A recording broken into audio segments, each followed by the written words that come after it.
पूर्व वैमनस्यावरून तरुणावर वार करून पळून गेलेल्या दोघांना गुन्हे शाखेच्या दरोडा आणि वाहन चोरी विरोधी पथकानं वारजे येथे पकडले।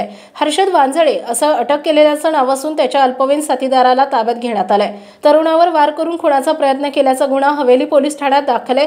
त्यातील घटनास्थळाचे सीसीटीव्ही फुटेज हवेली पोलिसांनी सर्वत्र पाठवले होते। दरोडा आणि वाहन चोरी विरोधी पथक गस्त घालत असताना पोलीस अंमलदार साईकुमार कारके यांना बातमी मिळाली की खुनाचा प्रयत्न करून पळून गेलेले आरोपी वारजेमधील असून नरे येथील बंद पडलेल्या बिल्डिंगच्या पार्किंगमध्ये थांबले आहेत। या माहितीच्या आधारे पोलिसांनी नरेमधून दोघांना ताब्यात घेतले।